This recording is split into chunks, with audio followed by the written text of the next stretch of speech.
আমাদের মাননীয় প্রধানমন্ত্রী তারেক রহমান সাহেব আমাদেরকে কামলা হিসাবে নিয়োগ দিয়েছেন। কোনো অনিয়ম সহ্য করা হবে না। আল্লাহ যা চান তাই হয়। আমাদেরকে আল্লাহর হুকুম অনুযায়ী চলতে হবে, ন্যায় নিষ্ঠার মধ্যে চলতে হবে, সততার মাধ্যমে চলতে হবে, তাহলে আমরা দেশে শান্তি আনতে পারবো। আমি দেশবাসীর কাছে দোয়া চাই, আল্লাহ পাক যেন আমাদের হাজিদেরকে কবুল করে নেন, তাদের হজকে যেন আল্লাহ পাক কবুল করে নেন, তারা যেন সুন্দর সুষ্ঠুভাবে বাংলাদেশে ফিরে আসতে পারে। বাংলাদেশ বিমান, পর্যটন মন্ত্রণালয় এবং ধর্ম মন্ত্রণালয় একসাথে হয়ে যে কাজ করেছে হাজিদের জন্যে, আমি অভিভূত, আমি কৃতজ্ঞ। বিমানের কর্মকর্তা কর্মচারীরা যে পরিশ্রম করেছেন, আমি অভিভূত। ধর্ম মন্ত্রণালয়ের কর্মকর্তা কর্মচারীরা যে পরিশ্রম করেছেন, আমি সবার কাছে কৃতজ্ঞ।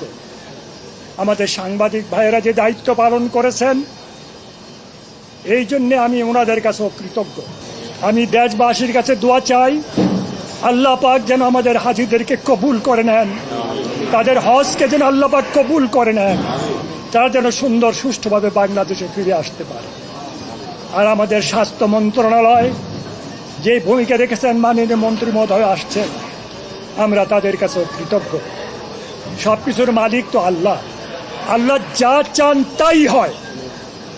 আমাদেরকে আল্লাহর হুকুম অনুযায়ী চলতে হবে, ন্যায় নিষ্ঠার মধ্যে চলতে হবে, সততার মাধ্যমে চলতে হবে, তাহলে আমরা দেশে শান্তি আনতে পারব।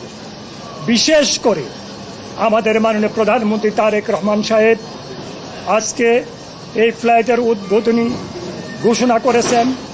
উনি যে পরিশ্রম করেছেন, যেভাবে উনি হেঁটে হেঁটে প্লেনের এক প্রান্ত থেকে আরেক প্রান্ত পর্যন্ত গিয়েছেন, হাজি ক্যাম্পে গিয়ে হাজিদের সাথে কৌশল বিনিময় করেছেন, আমরা সবাই ওনার কাছে কৃতজ্ঞ, আমরা ঋণী।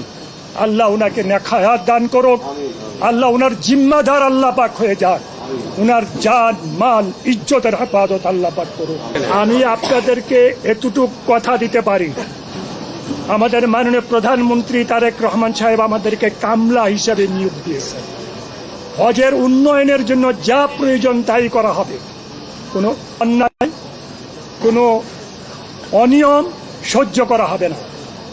আল্লাহ যদি মেহেরবানি করেন, আগামী হজ আপনাদের মুখ দিয়ে আপনারা বলবেন আগের চেয়ে অতি সুন্দর এবং ভালো হয়েছে, আপনারা স্বীকার করবেন। এবার আমরা যে একটু অল্প সময় পেয়েছি, অল্প সময়ের মধ্যে আগে কখনো ভিসা এইভাবে আগে হয় নাই, আগে কখনো টিকিট এইভাবে আগে হয় না, কোনো এইভাবে 100% বাড়ি ভাড়া হয় নাই। এটা আল্লাহর মেহেরবানি, আল্লাহর দয়ের কর্মকর্তা করব। আমার বিশ্বাস, আমার বিমানের ভাইয়েরা বোনেরা যে অক্লান্ত পরিশ্রম করছে, সৌদি এয়ারলাইনের ভাইয়েরা বোনেরা যে পরিশ্রম করছে, আসার বিষয়টা অত্যন্ত সুন্দর হবে ইনশাআল্লাহ। আর আমরা তো যাচ্ছি সৌদি আরবে, আমরা মাননীয় মন্ত্রী হিসেবে যাচ্ছি না, তাদের কামলা হিসেবে যাচ্ছি। তাদের কাজ করার জন্য আমরা যাব, তাদের খেদমত করার জন্য যাব।